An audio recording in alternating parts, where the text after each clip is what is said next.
Hi, everyone. I'm Francesca Maxime, and welcome to the ReRooted podcast here on Ram Dass's Be Here Now network. It's really lovely to have you with us today with a very special guest, an author, a scholar, and really an educator around issues that pertain to race and class and the construction and the intersection of all the ways in which we sort of came to this moment, got to be in this moment as a society structurally, and ways in which we can perhaps learn how to unpack some of that so that we can move into the next era with a greater sense of perhaps embodied integrity and balance and equity. Haney López is the author of at least a couple of books that I have here, tons of them. White by Law, The Legal Construction of Race, which is fascinating, and also Dog Whistle Politics, How Coded Racial Appeals Have Reinvented Racism and Wrecked the Middle Class. He's the John H. Ball Professor of Law at the University of California, Berkeley, and is a senior fellow at Demos. So welcome, Ian. It's so nice to see you today on ReRooted. Thank you. I'm very glad to be here. Thank you. I'll just acknowledge the land that I'm on, which is Nipmuc land here in Massachusetts, where I'm staying right now, and also say that I'm Haitian, Dominican, and Italian American. So I'm of mixed ancestry and background. And you had just mentioned to me in the off-camera piece that you grew up in Hawaii, and how that and your mixed ethnicity also kind of informs some of the ways in which you've been able to do some of your work. So I don't know if you just want to start with a little bit about how you got into this and why this became a calling for you. And yeah, sure. So my father's white. He's fourth generation Irish, Irish American. His family over generations moved across, from the Eastern Seaboard, across the Upper Midwest, bouncing between the United States and Canada, and arriving in Eastern Washington. And then he studied to be a Jesuit for a while and was a professor of English at a Jesuit college in San Francisco. My mother is from El Salvador. She was the first woman in her family to get a college education. She came up to San Francisco and they met. A mixed race couple, and they moved to Hawaii. So I was born and raised in Hawaii along with an older brother. And I think growing up in Hawaii, Hawaii is a place in which mixed race couples are really common. It's something of a melting pot. Yes, there's also a lot of racism, but more importantly, there's a lot of frank discussion of racial differences, conducted in a way that simultaneously acknowledges that race is real, but that race is not destiny, right? That yeah, there are racial differences. No, they're not fixed. No, they're not unchangeable. No, they don't create a hierarchy. Right? And so when I was growing up, we talked about race all the time. Now I went from there to undergraduate in St. Louis, Missouri, and that's one of the most starkly segregated places in the country, both the location, but also the university I was attending. wow. And I kept trying to talk to people about it, and they're like, sorry, we're racially progressive. We don't notice race. And somewhere in that process, color blindness as an etiquette to say, we can get past racism by pretending that we don't notice the fact that we are, in fact, a starkly segregated, hierarchically organized society. Right? And so that really pushed me into race studies. Beautiful. Thank you for that. I think it just helps set the context of like why we're interested in this and sort of what our own social location and our own positionality has to inform us. You studied law and you drilled down and you sort of looked at, well, what is this business of whiteness or becoming white, or what does it mean to be white, or is it white skin, or is this biological? No. Is it constructed? Maybe. Yes. How? Well, there's really, you can see my biography coming through there too. In Hawaii, I was hapa haole, which is this generic term for people who are part white. On the mainland today, hapa haole is typically Asian and white, but in Hawaii, it was just anybody who was mixed with white. Like me. Okay. Yeah, okay. And then I get to the mainland and people are confused about where to put me. And I would come to understand years later when I was in graduate school at Princeton so went through these series of experiences, right? Like people's first impression of me on the mainland, in not in California where there's a lot of dark-skinned Latino people. Okay, but Missouri. Then when I went to graduate school on the East Coast, people's initial impression of me was, this guy's not white, but they weren't clear what I was. So then they had to resort to other clues, and other clues included my accent, my demeanor, the clothes I was wearing. I stopped several times by the police, and in those encounters, other clues included my state driver's license. And so I remember one episode in particular. I was walking along the waterfront in Baltimore, and I was stopped by the police, and it was a very aggressive encounter as it started with the police saying, "Come over here, boy." Right? It was just really, it was like Wow. very tense. They said, let's see some ID. Showed him, and I had this Hawaii state driver's license, and the guy suddenly, he reframed how he understood my race. And suddenly I was like exotic and and I went there for my honeymoon and I love it. Welcome to Baltimore. And it really helped me understand race isn't something that's fixed in us. Race is a social practice. It's a set of understandings. It's something that circulates in the culture, but it is interpreted and imposed by different actors at different times in different ways. That is, I was living the reality of race as a social construction. And so it really pushed my scholarship in that direction. And one of the most dramatic instances of race being socially constructed is in US naturalization law. Because in one of the first acts that Congress passed in 1790, Congress said the only people who can naturalize as citizens, that is, the only people who are foreign citizens who can become American citizens, are people who are white. But if you have to be white in order to naturalize, that means the courts have to decide who's white. And because judicial decisions require some explanation for the reasoning, so that that reasoning can be extended in later cases, they not only had to decide who was white, but they had to articulate why someone was white. Right. And it's just the most fascinating body of cases as courts try and give a sort of a veneer of biology, of inevitability, of naturalness to what is inherently a social process they themselves are engaged in inventing. Wow. Yeah. I think that's so important to note that it's not biological. It's true that we have different melanated levels of pigmentation. It's true that based on systemic oppression and constant stress, there may be social determinants of health that are differential around what have now become known as different racial groups, or even class groups or economic groups, right? Because that, of course, is a huge factor, which often is correlated to, but not always necessarily associated with race, right? And so we have these things, but I think what you're pointing to is that this is a construct that was created legally and sustained legally over time. And I wonder if you could maybe start to talk a little bit about that. White by law, the legal construction of race, this business of citizenship, who gets to be American. Well, I want to start by really emphasizing a point that you were just making because it's so important. There's this a way of understanding the idea that race is socially constructed that is just, it couldn't be more wrong. It's a move that says, well, if race isn't biological, it's not real, it doesn't exist. And that's just, obviously that's just false. Race is not real as biology.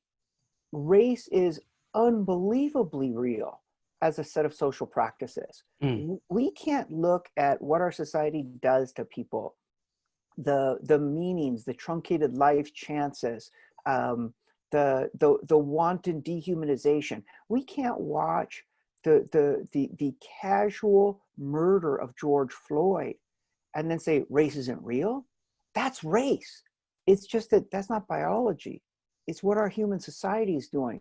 And I think one of the important points there is race was always an attempt as a set of ideas, as an ideology, to displace responsibility from what we ourselves were doing.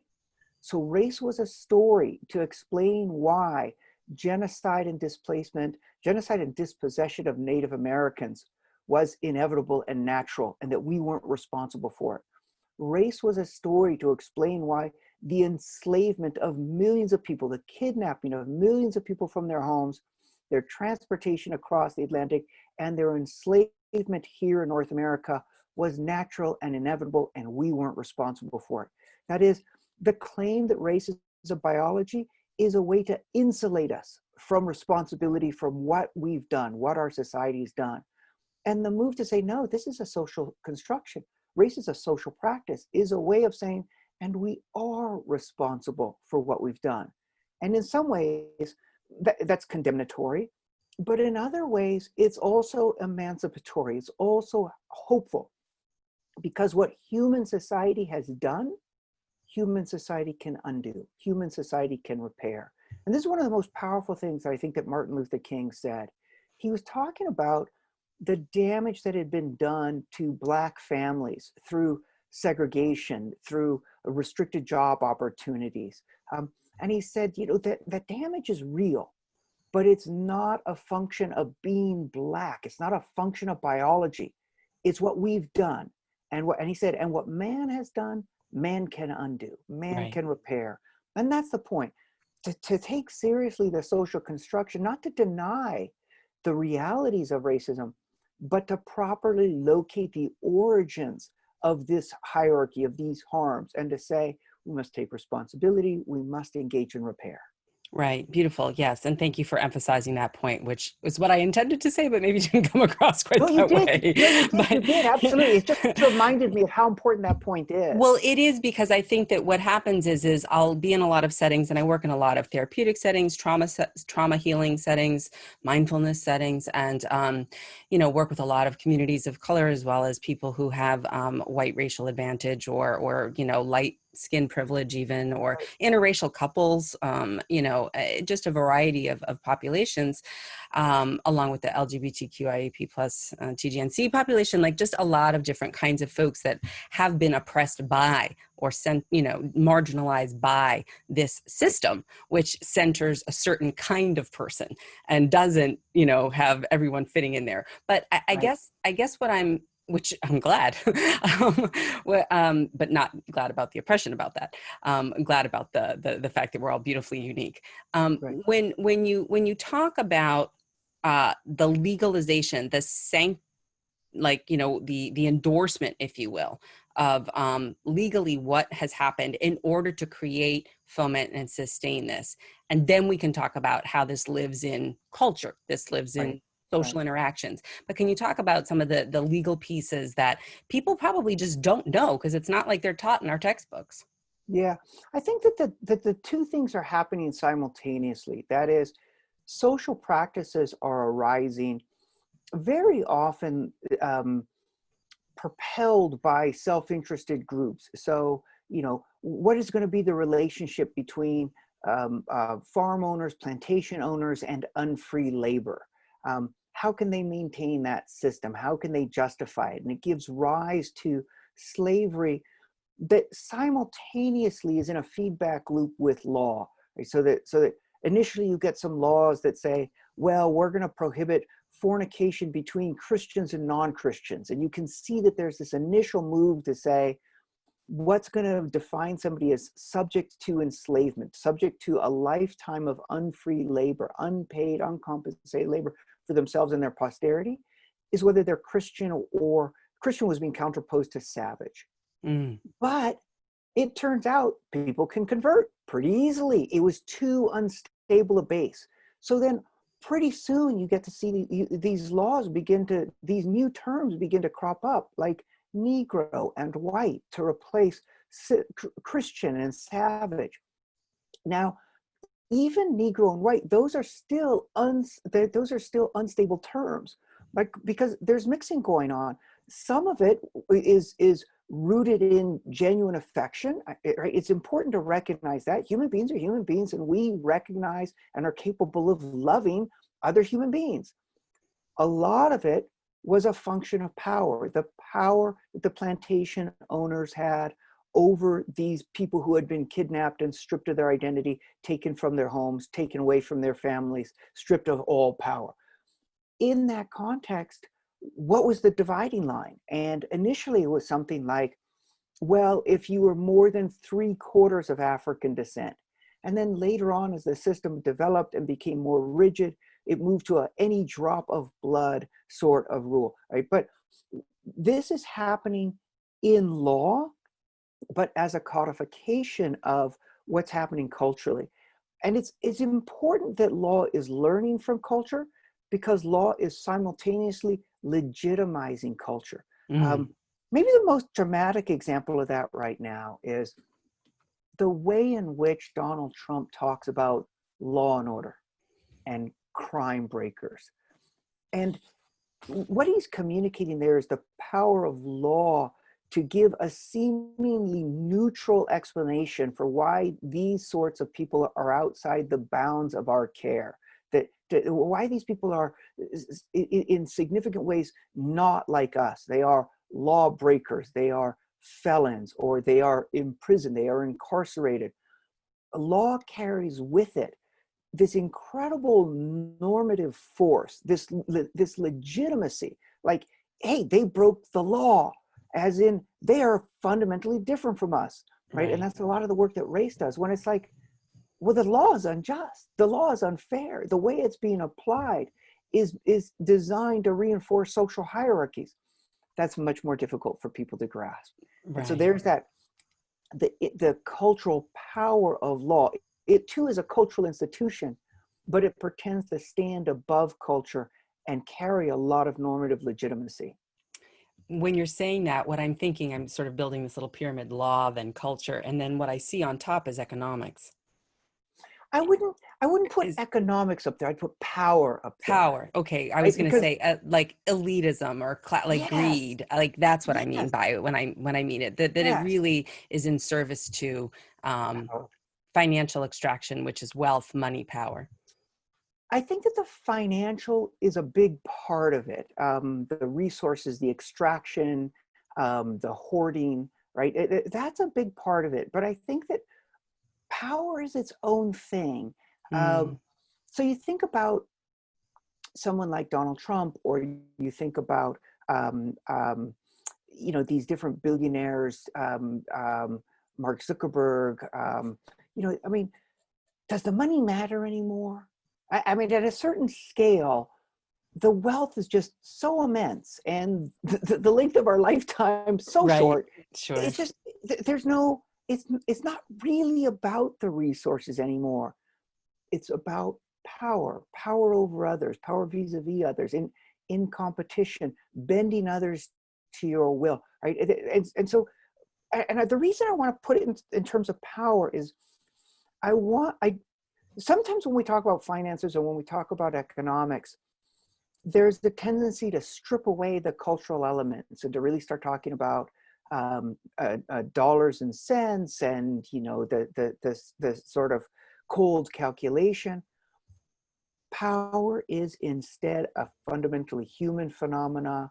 It draws on things like status and competition and threat and insecurity. It draws very heavily on culture. We're all engaged in power is a huge problem for human societies. We all need a little bit of it.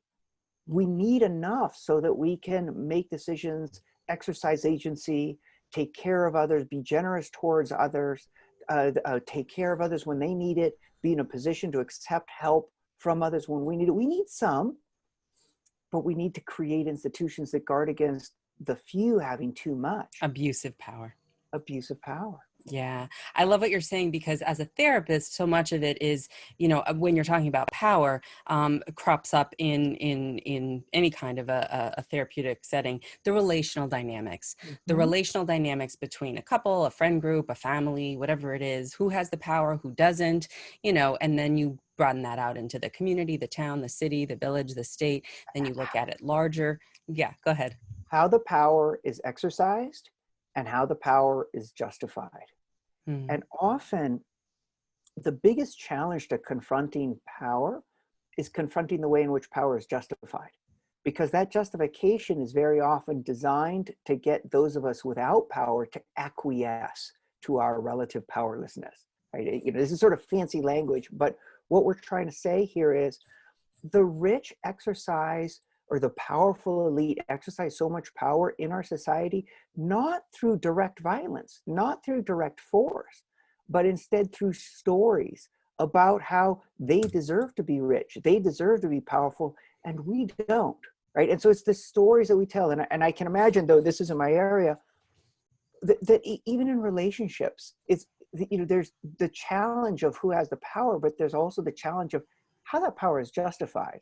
I'm the one that's making all the money, or whatever the stories we tell to explain to the other person that they should agree that some of us have much more power than others. Yeah. So interesting, because I mean, as you're saying that, I'm thinking to my grandparents, Italian immigrants, that were, my grandfather had 5 kids, and he was a hard worker, Teamsters, the whole thing, worked in a factory for 45 years, but 44 actually, but that he wouldn't let my grandmother work. He wouldn't let her work, even though she wanted to work. He wouldn't let her work out of the home because he was the one who needed to be the man of the house, and how that was the thing then, right? And now we have 2 households, 2-person incomes, just to make probably with the equivalent of whatever that salary. That's true too.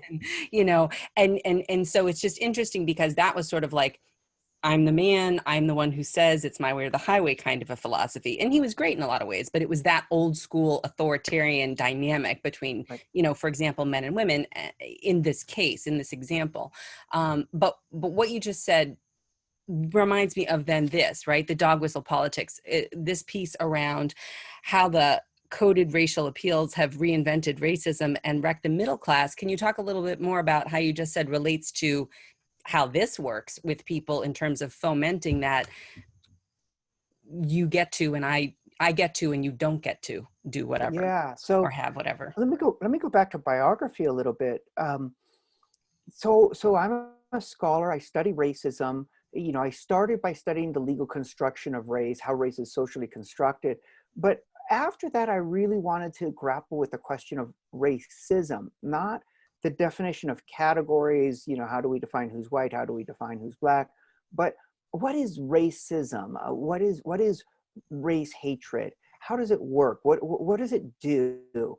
And, I was really kind of working within a tradition that I think is prevalent, is dominant right now. And it's a tradition that says racism is basically a way of structuring society where whites are dominant, whites are supreme, and non-whites are inferior or dominated, right? So it was a vision of society that was white over non-white, and it's very, very common right now. You can think about Ibram Kendi's work, for example, right? It's really, and it's not that hierarchy isn't there. It's just that it stopped working for me as I was trying to think about big racial dynamics in society, and in particular, starting in 2008. At the same time that Barack Obama was elected, I really wanted to understand why we had racialized mass incarceration. Why was it that we had gone from 300,000 people in prison and jails in the early 1970s to 2.3 million people in prison and jails by the late 2008, 2010, by that era? What had happened? What had produced that? And then Obama's election was really important, because at the same time that I was studying racialized mass incarceration, the Obama administration started a practice of mass deportation. They started deporting people over the course of the Obama administration, 3 million families ripped apart, at rates that were unprecedented in American history. And, I happen to know Barack Obama, having overlapped with him in law school. But even if I didn't know him personally, he's no racist. He's incredibly sensitive, thoughtful, generous, humane. And yet his administration was busy building a machinery of violence against non-white communities. And I say that because it wasn't just deportation in the abstract. It was disproportionately targeting Latinos far in excess of their proportion of the undocumented population. How to explain this, right? Why? And when I tried to go back to what I was comfortable with, what I knew, the framework that I used, racism is about racist white people, white culture, white institutions, white against people of color. I'm like, this isn't making sense. This isn't working. I came to understand it was a couple of quick moves. One, that this was politics, that Obama was engaged in politics, that mass incarceration had arisen through politics, but that politics wasn't the exclusion of racism. Politics had become a new way in which racism was being expressed and mobilized in our society. And it was this kind of this epiphany for me. I was like, oh my God, the Republicans after the civil rights movement start using coded language that talks about law and order and thugs and gangbangers and criminals. And then they govern by funding the police, militarizing the police, and building prisons. And the Democrats initially can't figure out how to respond. And then they figure out that the best way to beat Republicans is to imitate them. And that's Bill Clinton and Hillary Clinton talking about super predators. And then Barack Obama saying, realizing the Republicans are going to present him as weak on immigration, and he needs to get ahead of it by deporting as many people as he can. This was politics. And then, so that was, well, it's not racism, it's politics. Next realization, no, politics is racism. It's this new form of racism. And then finally, this really important realization. This form of politics was being used on behalf of some of society's wealthiest elements. People were profiting from stoking racism. The Republican Party had formerly been known as, had been proud to claim the label of the party of big business. The party of big business had been in a pattern of losing to the Democratic Party, the working man's party. They put themselves in a position to win election after election by reconstituting themselves around white racial fear and resentment. That is, racism had come to be weaponized by powerful elites against all the rest of us. And I want to emphasize this point. Is there white racism? Yeah, there is. There's big problems with that. I mean, white privilege and unconscious bias and Karens and yeah, all of that. Right. Where's it all coming from? What makes it so virulent today? What makes the police so violent, so murderous against Black and brown communities? It's not white racism in general. It's Donald Trump, it's Richard Nixon, it's Ronald Reagan, it's frankly Bill and Hillary Clinton in their time telling stories about threatening people of color and then encouraging police departments to treat brown and Black people as fundamentally lawless and violent. And it's not just a political party, it's the right-wing echo chamber. It's Fox News, it's Laura Ingraham, it's Sean Hannity, Rush Limbaugh. They stoke racial hate for profit all the time, right? That is, where's the energy? So there's this, I use this metaphor, racism's this noxious weed. Okay, who's fertilizing it? Who's giving it grow lights, right? Who's constantly watering it? These are the people who are profiting from division.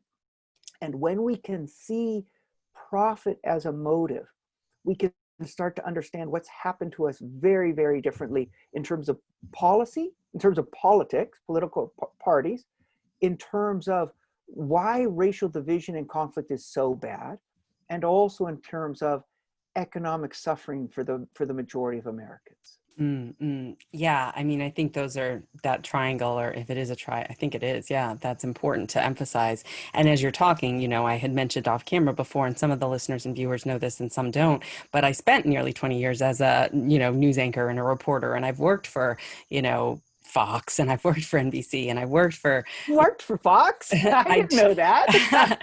Well, I did. And here in Boston, I worked for an O&O. And I remember when I was interviewing Mitt Romney, for example, I was having to, I was trying to ask him some of the tougher questions, and I was chastised because then he was going to not grant the station more interviews. And so he was threatening exposure and engagement if he were feeling uncomfortable Right. about my line of inquiry.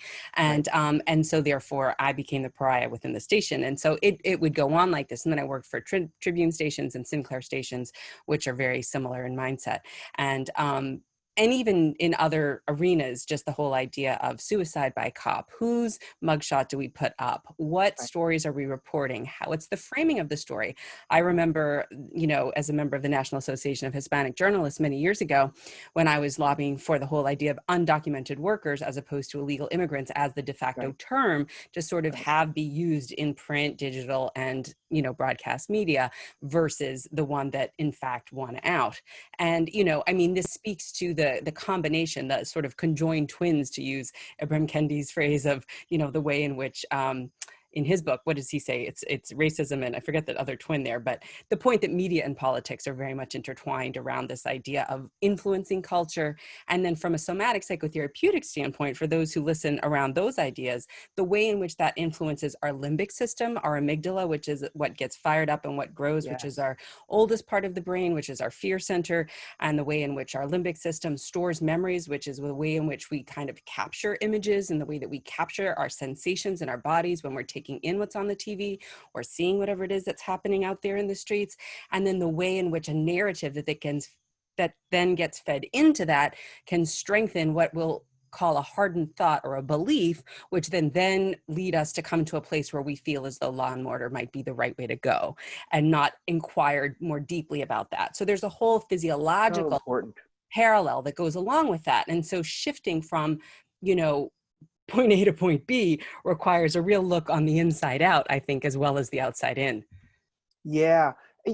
I tend to think about it in terms of narrative and in terms of stories, but I think that the way you're expressing it really captures some of the most important elements of what's happening. So think about a phrase like law and order, right? That when Trump tweets out a phrase like law and order, what he's doing is he's triggering a deeply internalized set of stories that the right has been telling ever since Barry Goldwater and Richard Nixon. And the story used to be fairly explicit. It doesn't have to be explicit anymore because it's so deeply internalized. The story is, hey, there are some people who are fundamentally unlike us. Their basic nature is to be lawless and violent and dangerous. They're an immediate threat to good, decent, hardworking, innocent, unprotected people. And these stories, that's the sort of colorblind version, but the imagery that often goes along with it is dangerous, threatening Black people, innocent white people, often white women, right? And that story, once it becomes internalized, it really exists at the level of the amygdala, at the level of this internalized set of worldviews that that don't have to rise to the level of conscious thought to find expression in a very strong fear response in our bodies. What politicians are doing is they are intentionally triggering intense fears that ultimately are connected to racist stereotypes. But they're doing so in a way that triggers these intense fears, but encourages people to think, my reaction is not racism. My reaction is just common sense. Of course, I should be afraid of criminal illegals. Of course, I should be afraid of terrorists. Of course, I should be for law and order and against anarchists, right? That's just common sense.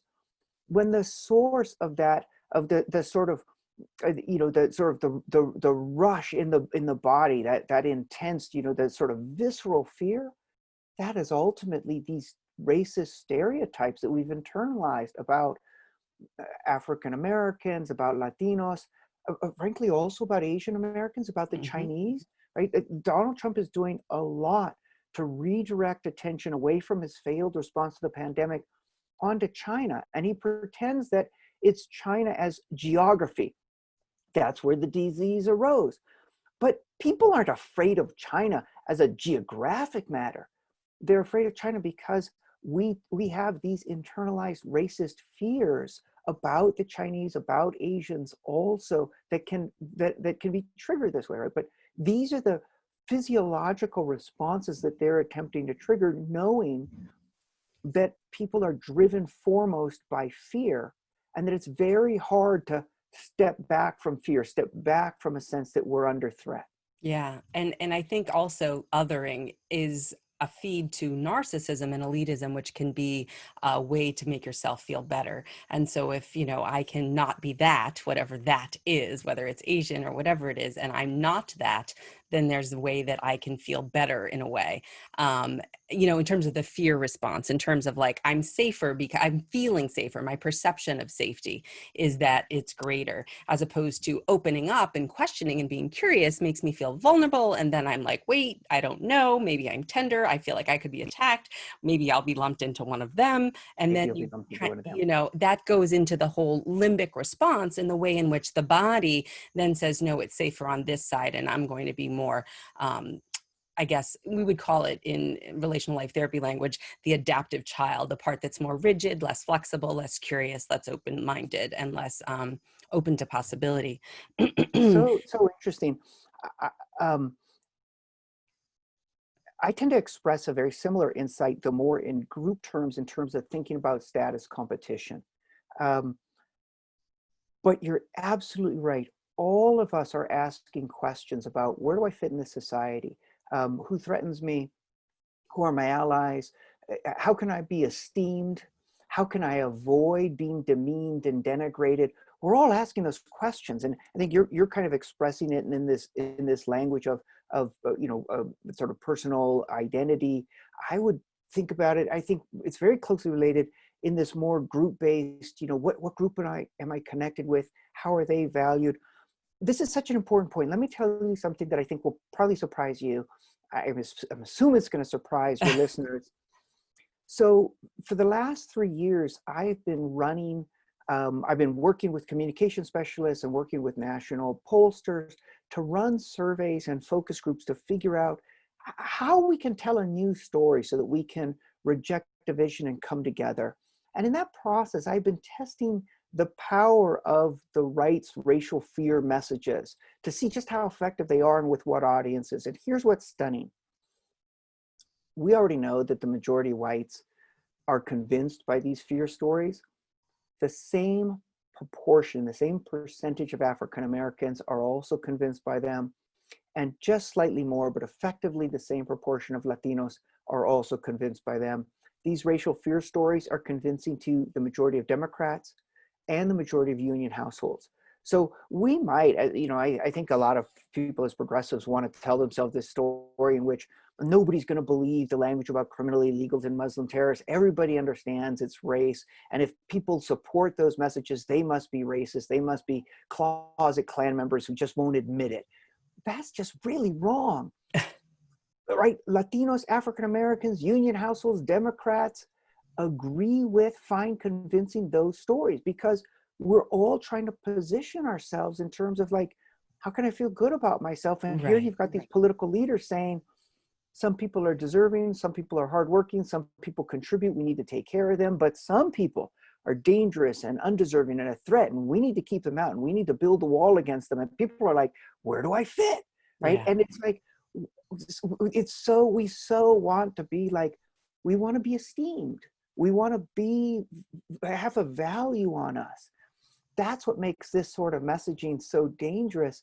It's broadly convincing to the majority of Americans. Yeah. I think that that's so good to note, because I mean, again, we're human mammals. We have a physiology that responds to threat and perception of threat, whether or not we're actually in an actual life threat situation. And because of that, we do have similar responses in that way. And so I guess my next question to you is, you talked a lot about, well, if we broke it, we can fix it. And if we have divide and conquer, we can have unite and build. So can we talk a little bit about then, what do we do if we're all sort of, subject to this?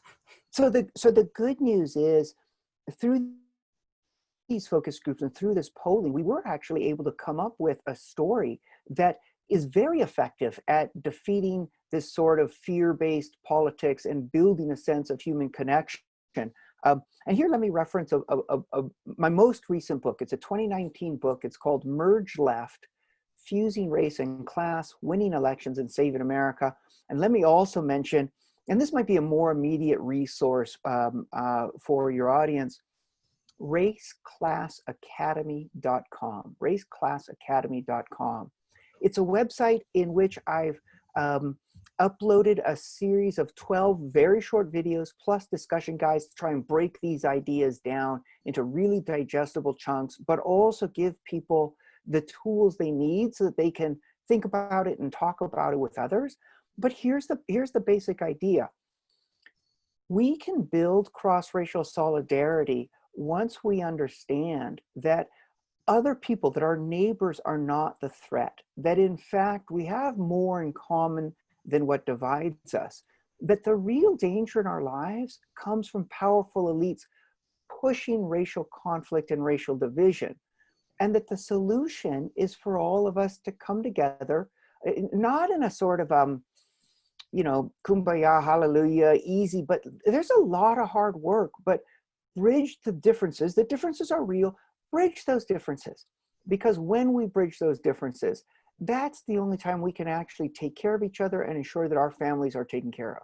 And you've already sort of highlighted the most crystallized version of that. The strategy among powerful elites is divide and conquer. And if that's their strategy, the pragmatic way forward for all the rest of us is unite and build. We have to reject division. We have to build bridges across those divisions. And by uniting, we can actually rebuild this democracy, reclaim government for ourselves, make sure that government switches from violence against communities of color to actual repair for those communities so that we can build a truly egalitarian society. Thank you. Yeah. I mean, I love that you're doing this work, and I know that, we are 2 months away from an election. This is not a joke. This is real time. And yes, it's still the pandemic and COVID. And yes, it's still, the Black Lives Matter and the uprising. And yes, it's also still the climate crisis, which is part of the reason why you said you're at an Airbnb right now in Utah and not in California because of all of the fires and chaos there. These are all related. So I've recently been talking to a lot of environmental movements, and in fact, in just a little bit, I'm going to be talking with the group, the Sunrise Movement. It's an amazing movement. They've got a new book out, The Green New Deal, Why We Must, How We Can. I've contributed a chapter. But I've recently been talking to a lot of environmentalists.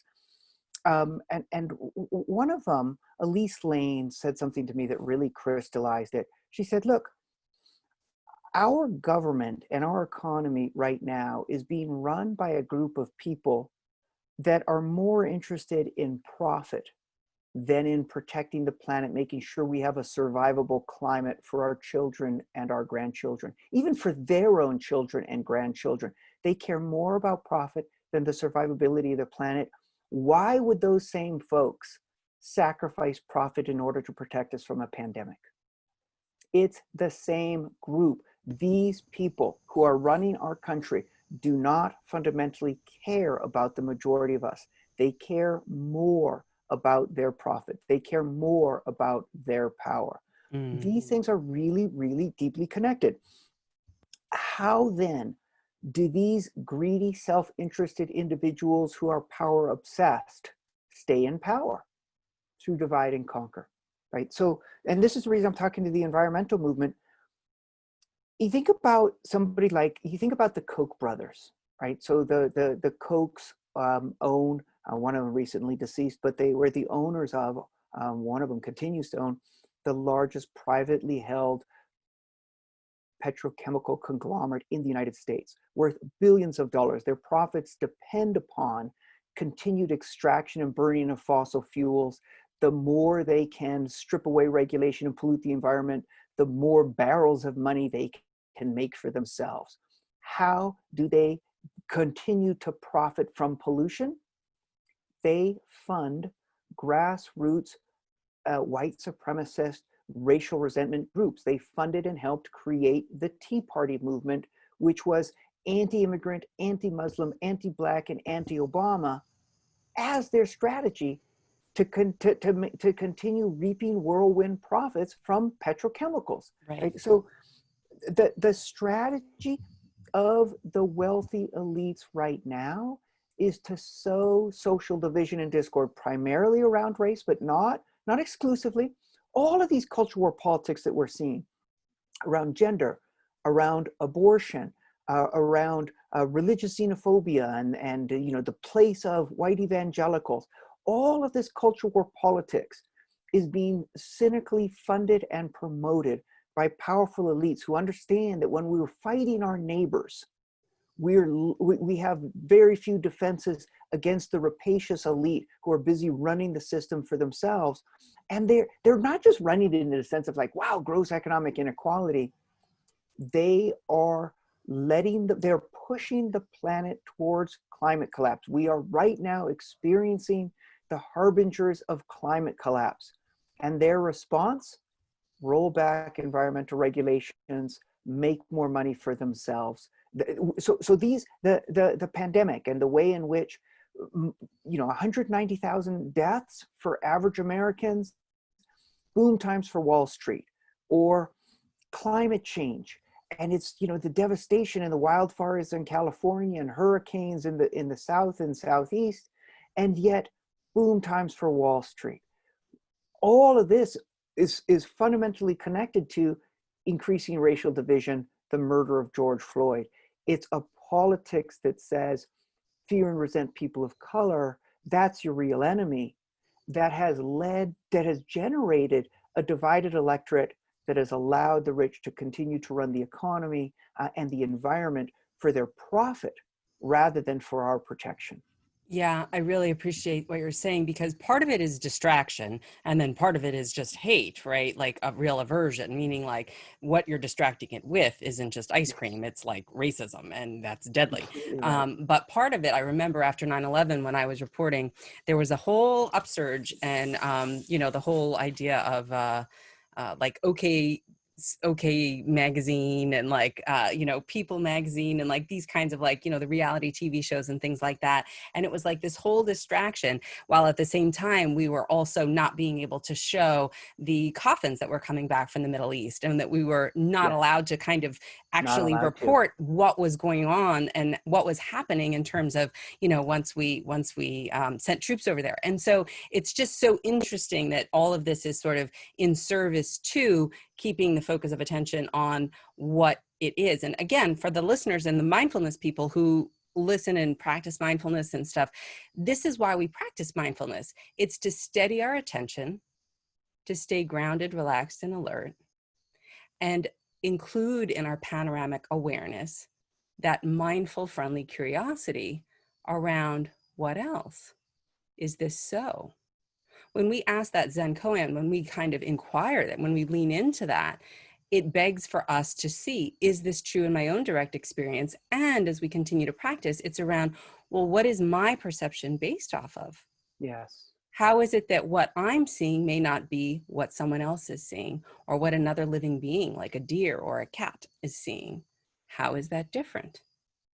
And yet at the same time, how can we deny our interconnectedness, breathing the same air, in the case of plants, CO2, like how are we in all of this? And that is the way that I sort of think of applied mindfulness, embodied spirituality, the way in which these intersect, because yes, there's a piece there that it's very much around calm your nervous system, gather your thoughts, but it can be in service to being able to be curious about, that thing, greed. That thing, greed, hatred, and aversion. Those are the greed, hatred, and delusion. Those are the three, core causes that the Buddha taught about suffering. That there's a way out of suffering, right? But that suffering is sort of a fact of life. That pain is inevitable, suffering is optional. You've probably heard that before. But that core piece of the craving, the greed, which in your case you're talking about, in this case, financial extraction in some ways, but really about power and power over. And that grandiosity is so interesting, because the whole core piece of why mindfulness is necessary is because we feel separate. And of course, if we're grandiose and we're up here and everyone else is down there, then we have to be separate, right? Because if we're on, a more spatially connected place, then we're not separate. So we feel the belonging that we actually are and can lean into. And so it's kind of just I'm just trying to sort of weave all of this together, because we're not talking about politics right now. We're talking about what it's like to be embodied connective humans that are not only on the earth, but of it, and how to be stewards of our own selves and question what's really going on inside, and then question what's happening out there, so that we can integrate some of that into how we show up, where we vote, how we do things, what we lobby for, what we participate in, how we shop, and all the kinds of things that we think about ourselves and about others. I love it. I love it. It's so, you're so right. Here, here's this other language to use, but it's really saying what you're saying. And I really love what you're saying. The only way the powerful few can continue to run society for their benefit is if they shatter social solidarity, if they push us away from a sense of connection with each other and towards a sense of fear and threat from each other. In order to respond to that, we need to purposefully rebuild our sense of connection to others. Now, we can't do that if we remain in a state of fearfulness towards others. And in order to get past the fear, in my language, I would say, we need to engage in critical thinking. We need to be like, who benefits from this? Who's telling me this? Is this really true, right? All the sort of questions that you're identifying, that you're surfacing in terms of mindfulness. As a university professor, I'm like, oh, this is what we do. This is critical thinking, right? But they're all the same questions. The ability to step back for a moment and say, I'm being told a story. That story might not be true. How can I evaluate it? What values does it call upon? Who does it ask me to be? And I think that when we develop those sets of questions and we apply them to the current context, that allows us to say, the biggest threat in my life is not coming from other people like me who just might have different skin color, different national origin, different religion, different sexual orientation. Love is love. People are people. It's all cool. They're not the threat. But there is a threat. That threat is coming from these people who are pushing division.